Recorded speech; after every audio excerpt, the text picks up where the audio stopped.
Thank you so much. Thanks. Thank you all. We're going to talk a whole lot about the money aspect of college. And I know, and I always like to lead with this a little bit. I know that there's a lot of reasons that we choose the college that we choose that don't have anything to do with the finances. But finances is a big part of the picture. So as I talk through tonight's presentation and I talk through the different opportunities that we have financially, I understand that that might not be the biggest piece of the puzzle for you. The bigger piece of the puzzle might be finding a college that aligns with your values, finding a college, obviously, that has your program of study. Where is it that you feel comfortable? Where do you want to spend the next 4 to 6 to 10 years, depending on what your career goals are? But know that the content that we're talking about tonight really comes from a financial perspective, okay?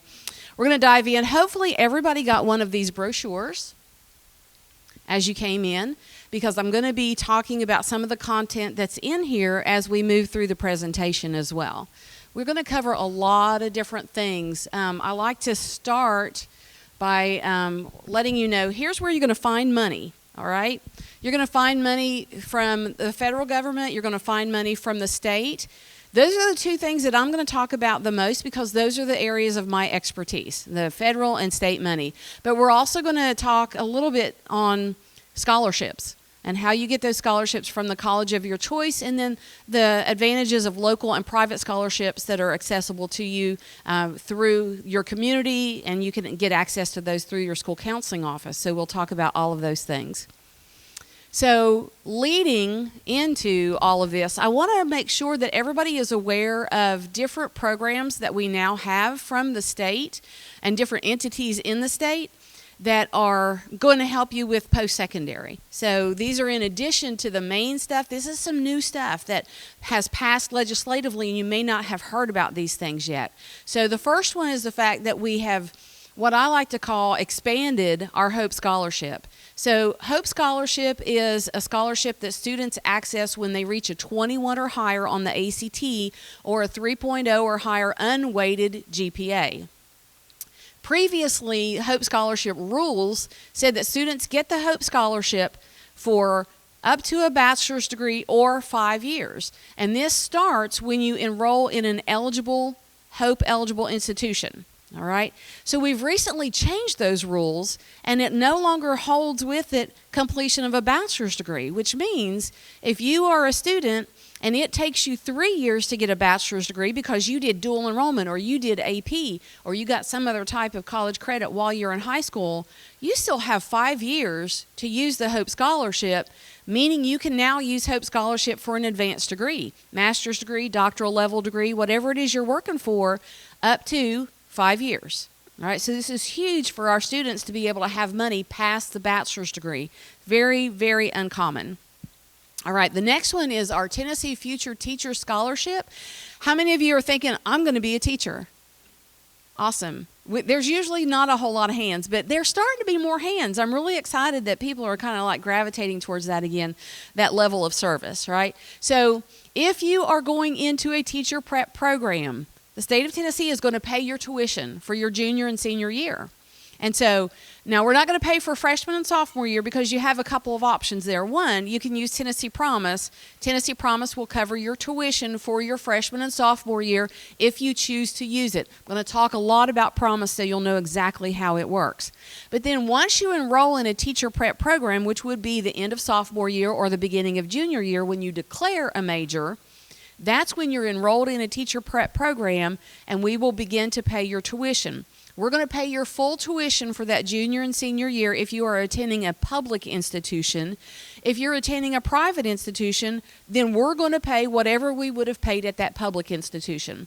So in exchange, students that enroll in this program will serve for 4 years in a high-need area that's designated demographically and or subject area. So math, science, ELA, and then, of course, demographics. The state is pretty much smattered with demographic areas that are high-need. Students do get to choose the location that they will serve. They're not going to be placed someplace that's far away from home. So this is an opportunity if you're thinking about going into teacher education. Another one, this is a big one, family medicine loan repayment. This is for medical students that go into family or internal medicine. It is not for specialties like orthopedics or anesthesiology. This is just for family medicine, internal medicine. We will pay up to $40,000 a year for 5 years off of your medical school loans. In exchange, you work for 5 years in a high-need demographic area within the state as determined by the Department of Health. That is typically going to be in rural health because that is where our highest need is right now, and this is what's prompting this scholarship. So that is $200,000 off of your medical school loans if you choose to partake in this program. And then our last one of new stuff, Tennessee Behavioral Pathways. This is specifically for a master's degree in a behavioral health field. So this could be social work. This could be a psychology master's if you're going into behavioral health. Lots of variety there. You would just need to check and make sure that is in alignment with the criteria for this program. It's $15,000 a year for 2 years for you to pursue your master's degree. And this is for returning students or existing students. So this would be open to an adult who has a bachelor's degree and then wants to move on to a master's degree. So lots of new stuff that's very exciting, and we should be getting more each year as we start to try to fill some of those career pipelines that are struggling, like rural health, like teacher education. So giving you some of that news.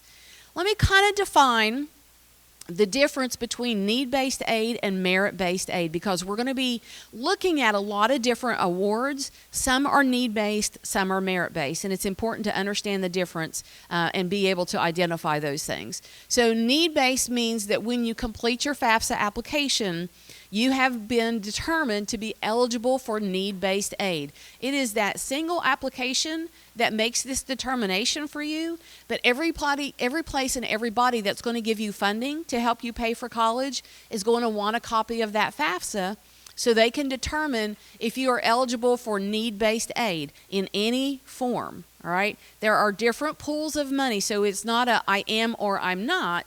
It is you have a student aid index when you complete your FAFSA, and that student aid index is going to allow people that are awarding you money to have an idea of where on that continuum of need-based aid do you fall, so they can figure out where can they pull money to award you.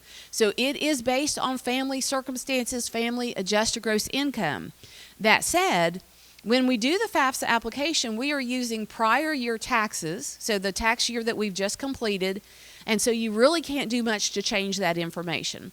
You either are eligible or you are not eligible, and there's really not a lot that you have any control over those things. Merit-based aid, on the other hand, this could be academics, like for the Hope Scholarship.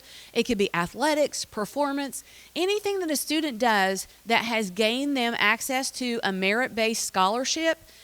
You're going to probably need to keep doing that same thing in order to keep getting that scholarship. For Hope purposes, this is keeping a college GPA of a 3.0, and you keep that GPA, you're going to continue to get Hope for every semester. If you're awarded scholarships from your college of choice, you always want to read the fine print and make sure that you know what is your obligation to continue to receive that scholarship. You're also going to want to know things as you prepare your college budget. You're going to want to know things like, is this a renewable scholarship? Am I going to get it every year? Is this a stackable scholarship? Can I get this scholarship and this one and this one and this one? Those are all important vocabulary as we move into college, especially if this is your first go-round with college. All right, want to define some of our major state programs that you're probably familiar with. Hope Scholarship has been around a couple of decades already. Tennessee Promise is in its 10th year, so it's been around for a decade. I can't believe that. It's like unbelievable that it's been here that long. But I want to cover some of those so that you have a better understanding of what the rules are for each of those programs. So Tennessee Promise, it's a last dollar scholarship that can be applied to tuition only at an eligible institution. So it's up to an associate's degree. So whatever college you're attending, if you're planning to use Tennessee Promise, they must offer an associate's degree. So this is going to rule out some of our four-year colleges. Currently, ETSU does not have an associate's degree program. They're not Promise eligible. UTK does not have an associate's degree program. At some point in the future, if they decided to take a program and turn it into an associate's degree, they could petition the state and potentially accept Tennessee Promise. But always check. Make sure that the schools that you are looking at now, if you're planning to use Tennessee Promise, find out, can I use Tennessee Promise at this school? Another thing to remember, when we use Tennessee Promise, because it's last dollar towards tuition, it's going to cover your full tuition at the TCAT or at the community college. If you're attending one of the four-year schools that do accept Tennessee Promise, the amount of money that you will get is exactly what you would have gotten at Walter State if you use Tennessee Promise at Walter State. So when you hear the headlines and you see the headlines that said 2 years of free college, you got to read the fine print, because news is going to grab what's newsworthy, and they can sometimes let some of the details slip. So be aware, know how that scholarship works. And I'll talk a little bit more about that one as well. Our Hope Scholarship, like I mentioned, students must have a 21 or higher composite on the ACT or a 3.0 or higher unweighted GPA to be awarded Tennessee Hope. It is an automatic award. Unlike Promise, there's no application, there's no extra steps. If you have those scores and you're attending a school in the state of Tennessee and you do a FAFSA application, you're getting that money. When you do the FAFSA, it lets us know where to send your state money. And all of our state scholarships work that way. There is not an additional application for each of these scholarships, so it's automatically awarded. GAMS, General Assembly Merit Scholarship. This is awarded to any student who achieves a 29 or higher on the ACT and, not or like in the base Hope, but and a 3.75 unweighted GPA. So any student that receives those scores is going to get an additional $500 on top of their Hope Scholarship every semester, regardless of where they're attending. And I'm going to go over all the numbers, but those numbers are also in that brochure that you picked up. Based on the type of college that you're looking at and you're planning to attend, those numbers are laid out for you in that brochure, so please take a copy of that with you. And then the last one I'm going to talk about on this screen is TSAA. It's Tennessee Student Assistance Award. This is a need-based award, and if you qualify for it based on your FAFSA results, it is also automatically awarded to families who qualify for a Pell Grant based on your FAFSA results. So again, need-based. All right, really important. When you are talking to colleges, when you're talking to financial aid representatives, when you are talking to anybody about college, and they are talking to you about what this is going to cost you, and they use the term financial aid, as in, oh, your financial aid is covering 100% of your cost. You don't need to make a payment right now. Financial aid also includes loans. And so you need to be very aware of that. If you're having that conversation and somebody says that to you, your very next statement or question needs to be, can you itemize that for me, please? So I know how much of that is free money and how much of that is a loan that I'm going to be paying back with interest. All right, you need to know this information to make good decisions about your college of choice. So know that going forward, that financial aid includes your loans. Every student, every freshman is offered $5,500 in student loans. And it doesn't require a credit check or any of those types of things that we are accustomed to having to go through to get a loan. So students simply check the box that says, yes, I'm going to take out a loan, and they get that money. And then it can be a struggle sometimes to pay that back. So we want to be very aware of that. Now, we've talked about some of this already, all right? So let's talk just a little bit deeper on a couple of them. Free money in the form of scholarships, free money in the form of any grants that you must be financially eligible for based on your family circumstances and the number of people in your family. Not free money in loans, all right? You will pay those back, and you will pay those back with interest. The interest is not terribly high on our student loans, but because we use continuously compounding interest, it grows very quickly. And so the key to loans with student aid is that we manage them well, not that we stay away from them completely and say, I just can't go to college. It's just that we manage them well, we borrow only what we must, and then we pay it back as soon as we can. Not as soon as I got the extra money, but make that a part of your regular budget so you're paying that as you go. That way it's not snowballing on you. Another form of money that students can get is in the form of work study. Work study allows a student to work on their college campus, so you're not juggling an outside job. Of course, you can always keep your outside job and still do work study as well. So you can do both. Typically, it's up to 20 hours a week of work study. You will get paid, so it's really nice for gas money, food money, just a little bit of extra cash to hold you over, right? So it's great for that. But more importantly, this is a really good opportunity for students to get to know people on the college campus. It's a great opportunity for people on the college campus to get to know your student. They learn your work ethic. They learn how good a student you are. They learn what a great representative you would be for our college. And therefore, you already have this professional network starting to build. And that student might have additional opportunities because you do become very close to people that you're working with on the campus.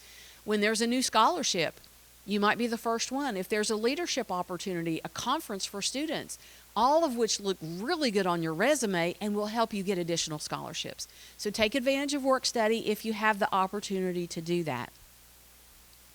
All right, talking about the different types of colleges, and you're going to see exactly this information in the brochure that you had access to on the way in at the TCAT, all right? And now, remember, pink is need-based, blue is merit-based, white is neither, all right? At the TCAT, if you're eligible for TSAA, you're going to be able to use that at your TCAT, all right? It is $667 per trimester because they are on a trimester system.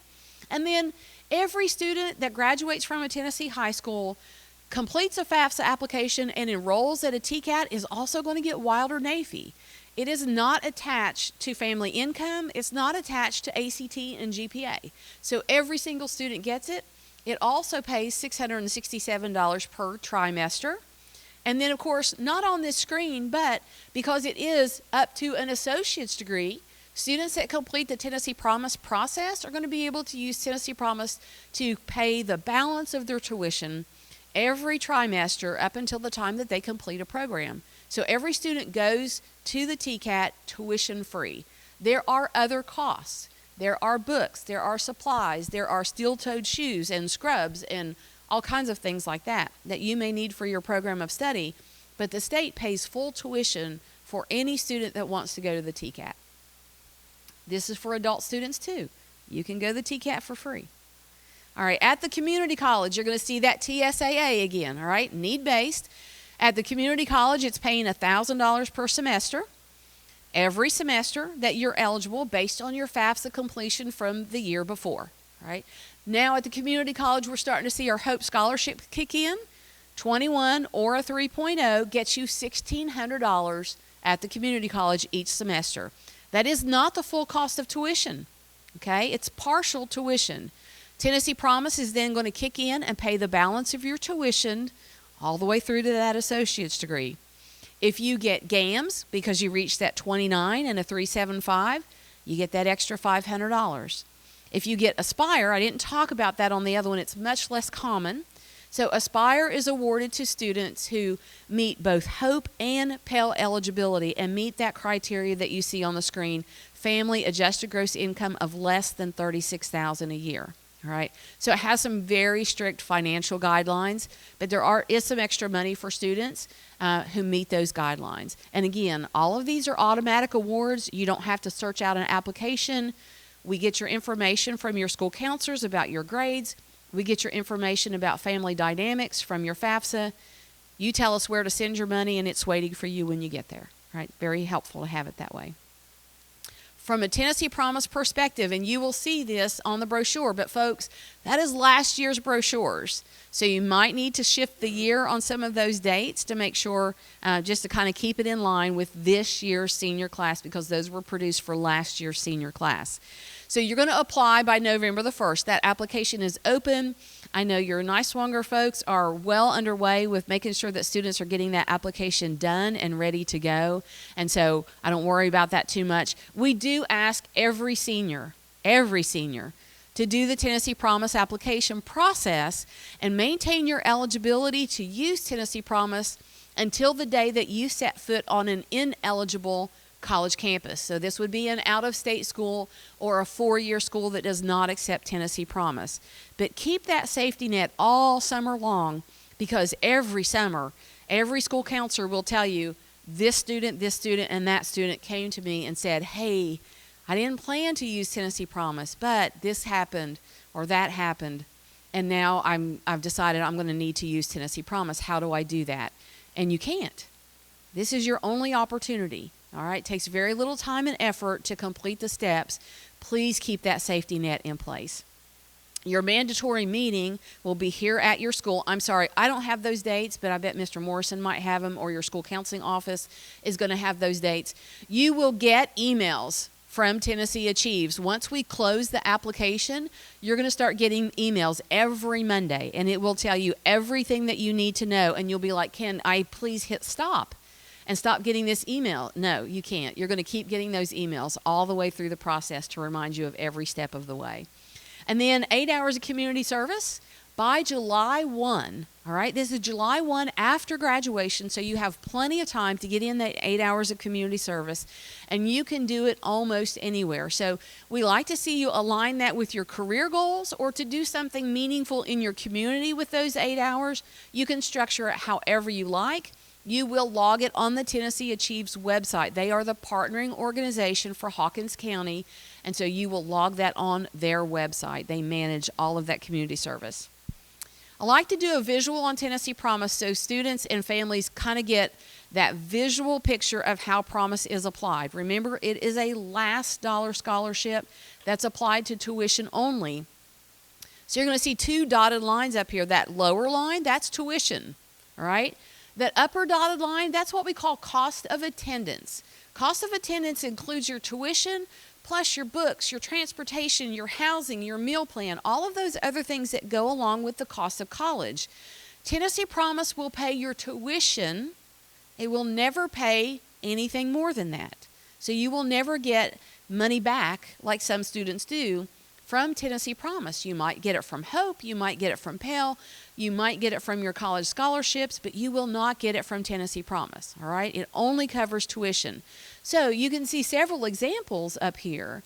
If a student has other means, federal and state aid, so Tennessee Promise is applied after federal and state aid. So after those are applied, if there is a $0 balance of tuition, then the student will get $0 from Tennessee Promise. Now, why is it important to do these steps if I know I'm not going to get any money? Because you don't know what you're not or going to get next year, because your circumstances may change and you want to keep that safety net in place. So if you move from being Pell eligible to not being Pell eligible, and maybe you're down there, you're student 4, we're still going to pay your full tuition every semester up to an associate's degree. So keep that safety net in place in case you need it at any point along the way. Oh, I did want to say too on that, I won't go back, but remember this too. If you're getting scholarships, you're planning to go to the community college and use your Tennessee Promise, and you're getting scholarships from your community college, or you're getting scholarships that are local and private scholarships, which will open up in the springtime, that's pocket money.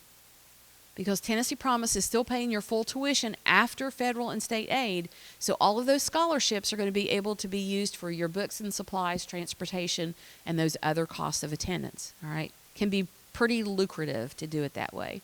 All right, at our four-year colleges, you're going to see some of those same funds.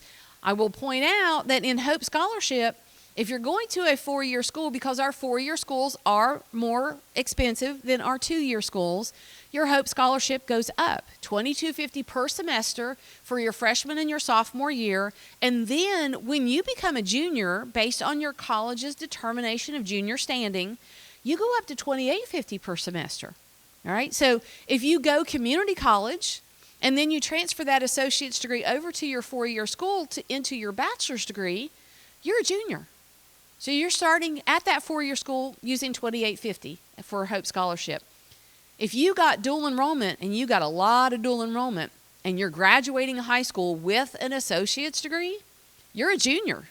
You're also a first-time freshman. It gets a little tricky. If you run into problems, make sure you reach out to somebody because we can fix that, because you should be awarded $2,850, not $2,250, because you're a junior.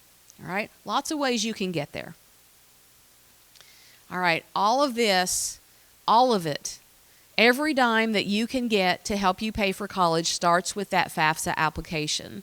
So all of your federal funds that we talked about, a lot that we didn't talk about, all of your state money, all requires a FAFSA application. Even if there's no monetary attachment to that state fund, you're still required to do a FAFSA application to claim those state scholarships. All right? Your colleges will want to look at your FAFSA application so that they can determine which pool of money can we draw from to give you more money.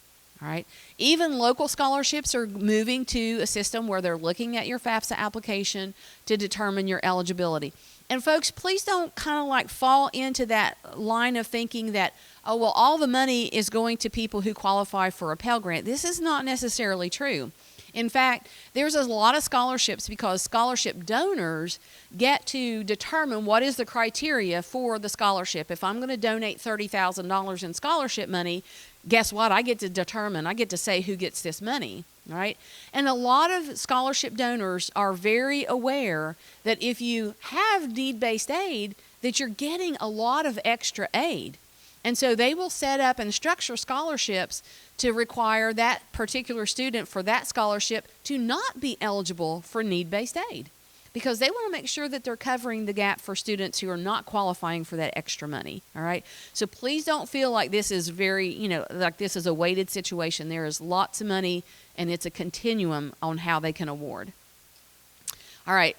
Everybody take a deep breath, because we are going to talk about the FAFSA application. So you may have heard it's new, and last year was a bit of a nightmare, right? It was challenging, to say the least. This is your landing page. Now, it is being spruced up. They are still trying to work out kinks and bugs in the system that held people back last year, and that is why we have a delayed opening this year again. Typically, it's going to open October the 1st of every year. You will do a FAFSA every year, because it evaluates your family income from the previous year as you move through, all right? This year's opening is scheduled for December the 1st. They're going to roll it out and beta test it. Maybe it'll open a little early, but bank on December 1st. And I will say it's okay if you don't do it on December 1st. It's okay if you don't do it on December 2nd. I think we just set a date for December 4th. Is that, Mr. Morrison, is that what we decided on? So I'm going to be here along with Niswonger and a lot of their help to help you complete the FAFSA application on December 4th. That's going to be from 1 to 6 o'clock. So we're going to have it through the afternoon and into the evening, so that if you need to come after work, we'll have a little bit of time for you to come after work as well. We will get you through the FAFSA one way or the other. We will get you through the FAFSA application. How many of you parents have done a FAFSA in the past? Okay, several hands. How many of those was last year? Okay. Such a brave soul back there. All right, so it's not that bad. And for most people, the general consensus was, it was awesome. It was fast. It was so easy. I thought I must have done something wrong. But if you do have a problem, it's going to be a big one. And it can really, really kind of like keep you from moving forward if you have a problem with the FAFSA. So I'm going to give you some tips and tricks that we learned from last year. Now, I've got the year circled on here because, again, this is last year's FAFSA. We have not had it's not open yet for us to be able to see what it looks like or to be able to grab a screenshot. So for you're going to be completing the 25-26 FAFSA. All right? Very common error, because you're graduating in 24. You're graduating 24, 25. It kind of makes sense, that you're not doing. But you're applying for aid for the very next year, all right, for that following year. So it's always going to roll forward a year. All right, what you will need. You will need an FSA ID. So this is your username and your password that is going to let you into the FAFSA application, and it's going to allow you to provide an electronic signature on the FAFSA application. It is tied to your name, your full legal name, your birthday, and your social security number. So it is not as simple as just saying, oh, I forgot, let me make a new one, because there's only one of you, right? So because it's tied, you must really keep track of that. And as you're creating this FSA ID, which you will need to do if you don't already have one, as you're creating it, please double check everything before you submit, because sometimes the birthday will roll. Sometimes we'll transpose numbers on our Social Security. If you go by one name but your legal name is something else, be sure that you're being aware of that and you're using your full legal name, because it will link to the Social Security Administration and verify your identity. And if it cannot verify your identity, you will have to figure out, well, what did I do wrong? And then we'll have to help you get that fixed. It can be a little challenging if you get it wrong. All right, so you're also going to be doing your taxes from this past year, so that you'll have your adjusted gross income from your most recent taxes. You're going to have any untaxed income. Typically, we're looking at things like child support, things like that. There's a lot of things that FAFSA doesn't look at. FAFSA only looks at your earned income, and it looks at your assets, all right? So if you have a savings account, you have a checking account, it's going to ask you for those amounts, all right? It's going to ask you for things like, do you have extra land or property that you rent? Those are things that you'll have to count. Do you have a fleet of motorcycles? You're going to have to count that as an asset, all right? Think of it as if there are things that you could sell to help pay for college. FAFSA wants to know about that. It will never ask you about retirement funds. You do not have to count retirement funds, okay? So some things are counted, some things are not counted. Basic stuff. Now, just a little piece. When you're completing the FAFSA and it asks you about your checking and savings, it doesn't have to be the day after payday, right? What is your average daily balance, all right? So think of it that way as far as, but I will say this. There is a set number that FAFSA looks at, and it fluctuates based on the number of people in the family. How much you have in your savings account usually is not going to be a deal breaker. All right, it's your earnings that FAFSA is looking at, and so there's not a whole lot that you can do to change your situation one way or the other, so don't overthink some of these questions. On our website, collegefortn.org, and it is on that brochure for you. If you open it up, you'll see it at the bottom, collegefortn.org. We have a library of FAFSA resources for you. We have line-by-line webinars. Once FAFSA season rolls around, we will do live webinars that you can sign up for and you can participate in and you can ask questions. You can try to do the FAFSA along with us if you want to, or you can watch the webinar and then try to go do the FAFSA and then come back to another webinar. Whatever works for you, all right? Lots and lots of resources for you on the College for TN website, and I've got that marked so you can see the FAFSA bullet point there. This is your landing page for creating your FSA ID. So top right-hand corner, you're going to see the login option or the create an account option. If you already have an FSA ID because you've done a FAFSA in the past 10 or so years, because we went to FSA ID around 2016. All right, so if you've done a FAFSA anytime after the FSA ID, you're going to need to retrieve that FSA ID. If you've not, then create one. Again, follow the rules that we talked about earlier. It's pretty seamless. All right, this is where we're going to get into best practices a little bit, okay? This is the student's landing page. This FAFSA, if you've done FAFSA in the past, not last year, but in the past, you remember that the FAFSA kind of moved through student, parent, student, parent, student, parent. And you answered questions, which was confusing too, because sometimes you forgot who you were answering questions for. Now it is completely separate. And so students have a section and parents have a section, and the parent cannot log in to the student section unless you are logging in as the student, right? Which is kind of fraudulent, so be careful. You can't see the student section. Now, I'm going to tell you that the FAFSA application in that process is a dinner table conversation. Everybody should be at the table while you're doing this FAFSA, because the student does not know your social security number, and they're going to need that. They may not know your email. They're going to need that.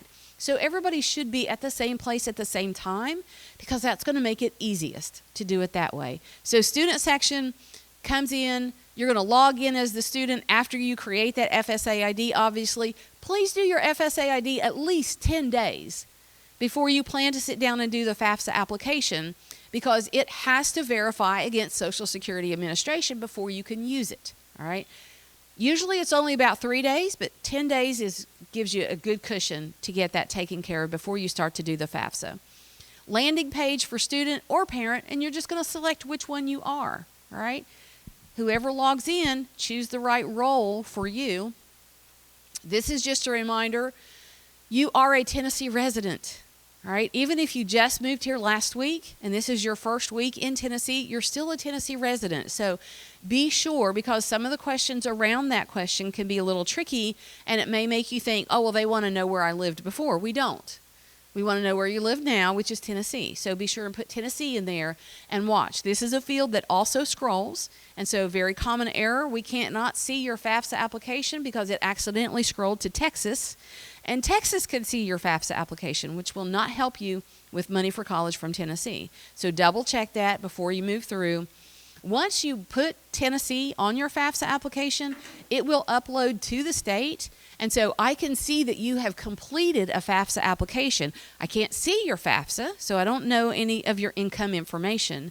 But I can see that you've completed it, and I can also see if there are mistakes. So then I can reach out to the school counseling staff and say, here's a list of students who have mistakes on their FAFSA. And then, of course, your NYSWANG representative is going to work with you diligently to get that all straightened out, right, and get that fixed for you. So be sure it says Tennessee so that we can monitor your progress there. You're not supposed to be able to read these screens, okay? This is a disclaimer that you are going to see in the student section and in the parent section. This disclaimer, in short, says that you know that you are applying for federal financial aid and you promise to use it for education, which is very broad. You can use it for oil changes, gas, new tires, books, supplies, any type of transportation, utilities, housing, food, and tuition, all right? But you're just saying that you're going to honor the fact that this is designed for educational purposes and you're going to use it as such. It also says, I give you permission to access my tax return on the IRS database. And if you have to do this part, you do not have a choice.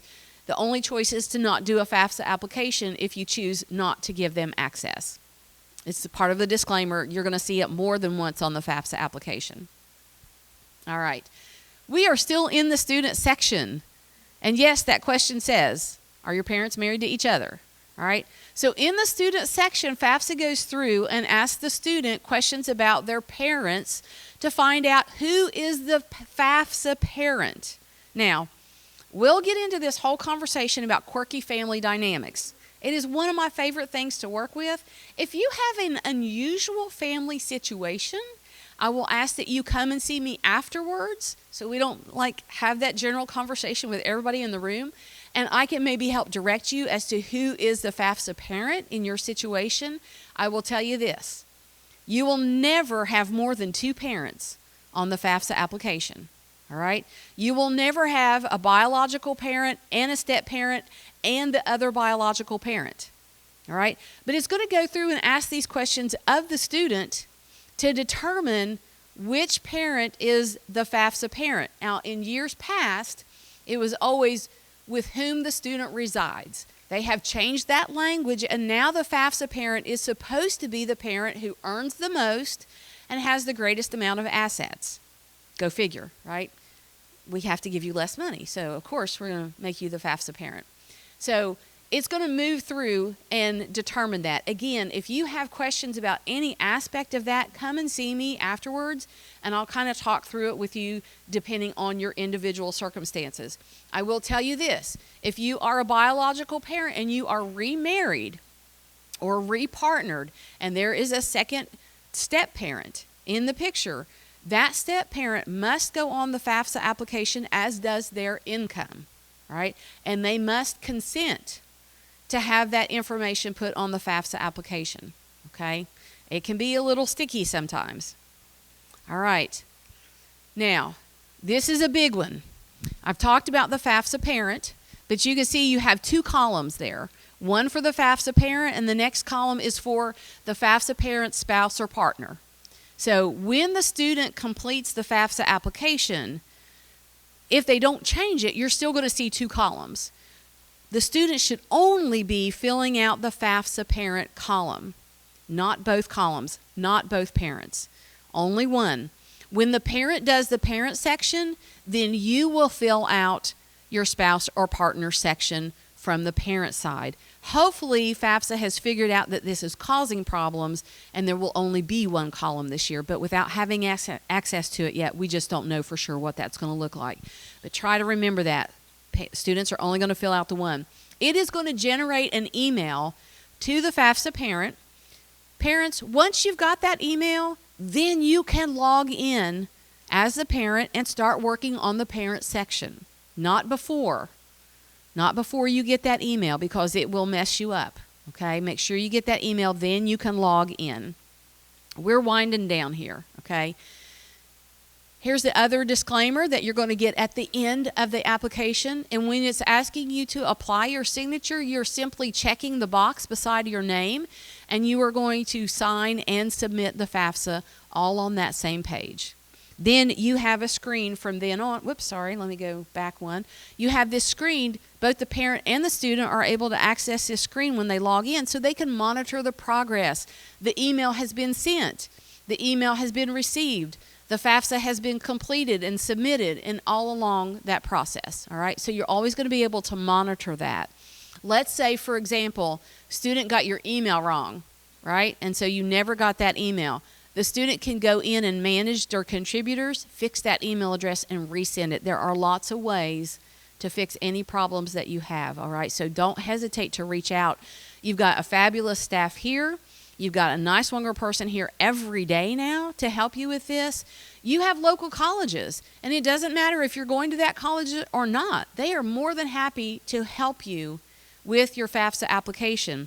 You have my contact information as well. You are welcome to grab a picture of this, and you can email me with sticky situations that you find yourself in. You can text me and say, hey, I need to talk about the FAFSA, and we can set up an appointment to have a phone conversation. Generally, I will say, don't call me, because I'm usually speaking to groups throughout the day, and it can be very difficult for me to answer my phone, but I am more than happy to set up an appointment with you to talk about whatever FAFSA issues that you're having, all right, as you move through this process. We're going to get you through it, for sure. All right. Any general questions? General questions, not quirky family dynamic questions.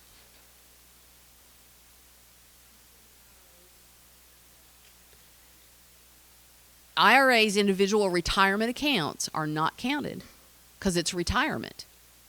Your savings, your CD, your stock market fund that's not retirement, they're going to be counted. But anything that is retirement is exempt. So when they're done recording, I'll give you some tips and tricks about. Yes. The teaching scholarships that you get in your last 2 years. Yes. Does that count for? Is that good for the core subject, or is that for like tuition? So it's going to be there's a website that you can go to and get all the details, and I'm happy to share that with you if you want to email me. But basically, if you're going to a high need demographic area, it's for every subject. Every subject. You just have to find an opening, or get help finding an opening in the subject area. But it is also for core subjects. So if you did anything math, science, ELA, and there's a few others, special education is one for sure, then it's based on subject, and you can go to any school. All right? But if you're in a subject that's not a high need subject, then you would have to go to a high need demographic area. Make sense? Okay. Perfect. Yes. Yes. Yes. We count student information and parent information. So students, if you're working, you filed taxes last year, then you're going to be putting that information in the FAFSA. Your savings account, you got to put that stuff in there too. I will kind of say, at the risk of being caught on tape saying this, you know, if you have an abundance of money in your savings account and you're like saving up for something, go ahead and buy it now, right? If you are saving up to pay off a debt, or you're holding on to some debt so that you can grow, I'm not saying deplete your savings account by any means. You need that emergency fund, and you only know what that amount is.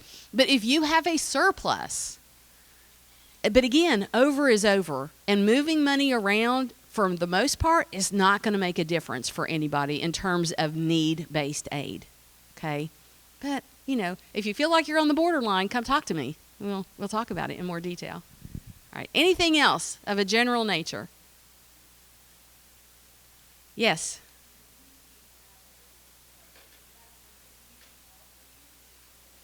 You're going to do it every semester prior to the time that you get your award. So you'll move, as you move through the Tennessee Promise program, and you will get those reminders all the time about, hey, your community service is due by. And so that first set is due by July 1st after graduation. And then you'll move forward and do it every semester prior to getting your award.